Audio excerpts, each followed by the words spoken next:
Kembali lagi di Lamoda Academy Indonesia. Sekarang mari kita lanjutkan pembahasan kita dengan pokok pembahasan tutorial pemotongan pola celana di bahan kain. Di sini ini adalah pola celana yang akan kita gunakan untuk baby doll model 1 kita ya. Nah, di sini seperti yang bisa sama-sama kita lihat, kalau kain ini aku lipat tepat di bagian tengah ke arah memanjang seperti ini ya. Lebarnya itu sangat-sangat kurang lebar ya, sangat kurang sekali. Jadi di sini kita tidak bisa memotong pola celana ini dengan keadaan kain terlipat di bagian tengah-tengah dari lebar kain tersebut ya. Di sini solusinya mudah saja, kita tinggal buka kainnya ya seperti ini. Lalu kita akan lipat kainnya di sepanjang serat lebar kainnya ya. Jadi kita ukur dulu panjang dari kain yang dibutuhkan untuk memotong pola celana ini, kemudian kita tandai, lalu dari tanda tersebut kita akan lipat ke arah panjang kain ya, di sepanjang dari sisi serat lebar dari kain tersebut ya. Jadi bukan lagi menyamping tapi ke bawah ya atau ke atas, mengikuti arah serat panjang kain ya. Jadi seperti itu, kita lipat seperti ini, sudah dicontohkan di video seperti ini ya. Jadi di sini garis lipatan kain dari tengah-tengah lebar kain yang sudah terlihat di situ ya, di kain itu kita pertemukan seperti ini. Lalu kemudian kita akan letakkan pola celananya ke arah serat memanjang kain ya, seperti yang sudah dicontohkan di video. Nah, di sini kalau misalnya kain yang kamu gunakan itu memiliki lebar yang medium standar atau lebar yang double, lebarnya itu yang sangat lebar ya, kamu tidak perlu melakukan proses ini ya. Kamu bisa langsung saja melipat di bagian lipatan kain yang standarnya ya. Jadi dilipat di tengah-tengah dari lebar kain tersebut, bisa langsung dipotong double seperti itu ya. Tapi kalau misalnya kain yang kamu gunakan itu lebarnya sempit seperti yang aku gunakan ini adalah salah satu cara untuk menyiasatinya ya, daripada kita menyambung-nyambung kan tidak bagus ya di bagian celananya. Jadi kita buka, kita lipat ke arah lebar kain seperti ini ya. Kemudian kita akan letakkan polanya. Nah, di sini yang perlu diperhatikan sebelum kita memotong pola celana ini, pastikan tanda arah serat kain yang ada di pola itu sesuai dengan arah serat kain dari kain kita ya. Di sini arah serat kain pada celana di arah serat memanjang atau serat benang lungsing ya. Nah, di sini untuk mencari arah serat benang lungsing dari kain itu, perhatikan di bagian tepian kain yang berserabut itu, yaitu bisa dipastikan adalah arah serat memanjang kain ya. Nah, di sini satu hal penting lagi yang perlu diperhatikan sebelum kita memotong dari pola celana ini ya, pastikan kalau posisi dari garis tengah celana itu sejajar dengan posisi dari pinggiran kain, baik itu yang ada di bagian atas dari pola celana ini dan juga di bagian bawah yang ada di pola celana ini. Dengan begitu kita pastikan kalau peletakan dari pola celana ini di arah serat yang sama, tidak miring ya. Karena nanti kalau miring celananya itu biasanya kalau dipakai itu meluntir ya, nggak enak dipakai gitu. Jadi usahakan kalau garis tengah dari pola celana ini diletakkan lurus di satu arah serat yang sama, seperti itu ya. Caranya mudah saja, kita akan ukur jarak dari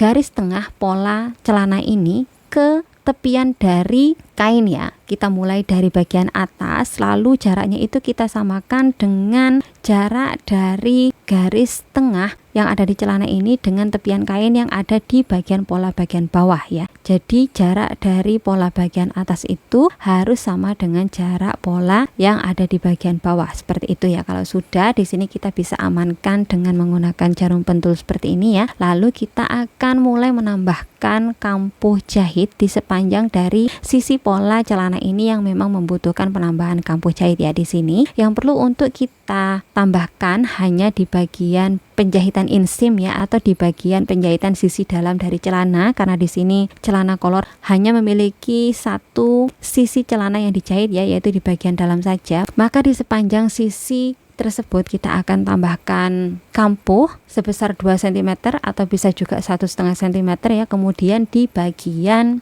pesaknya ya, baik untuk di bagian pesak depan maupun pesak belakang. Nah, untuk di bagian pinggang kita tidak perlu lagi menambahkan kampuh karena kita sudah menambahkan kampuh untuk pemasangan karet di bagian pinggang sebesar 4,5 sampai 5 cm.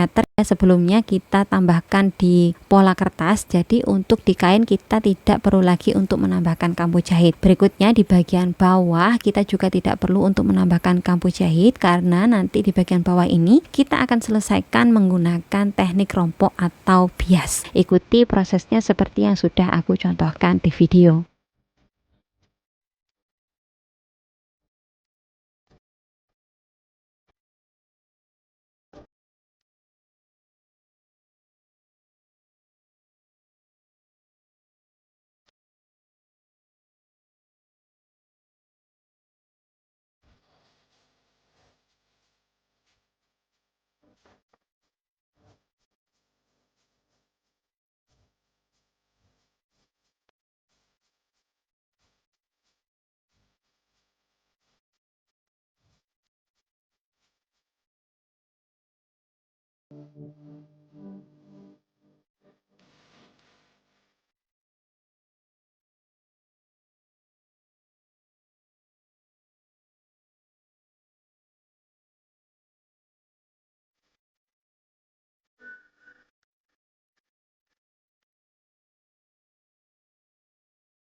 Kalau sudah dengan proses penambahan dari kampu jahitnya, sekarang kita tinggal potong saja, dan untuk proses pemotongannya bisa langsung lihat prosesnya seperti yang sudah dicontohkan di video ya.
Nah, di sini juga untuk hiasan aksen lubang di bagian celana, aku akan besarkan lagi lubangnya di bagian atas ya, agar nanti untuk proses penjahitan penyelesaian dengan menggunakan rompoknya itu tidak terlalu sulit ya, karena kalau lubangnya itu terlalu kecil, terlalu melengkung, itu akan sedikit susah ya untuk menyelesaikannya dengan menggunakan sistem rompok. Jadi untuk mempermudah kita akan lebarkan di bagian ini. Nanti kalau kita sudah mahir dalam menjahit, kamu bisa bebas untuk menentukan besar dan juga lebar dari lubang ini. Tapi untuk sekarang sebaiknya ikuti saja sesuai dengan yang sudah dicontohkan di video ya, untuk mempermudah proses pembelajaran kita nanti.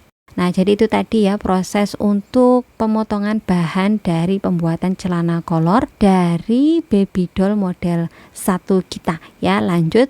Nah, setelah ini kita akan lanjutkan pembahasan kita dengan proses pemindahan tanda pola dan juga tanda jahit dari pola kertas ke kain dengan menggunakan bantuan dari rudder dan juga kertas karbon di video berikutnya. Langsung saja tanpa berlama-lama lagi, kita akan ketemu lagi di video berikutnya.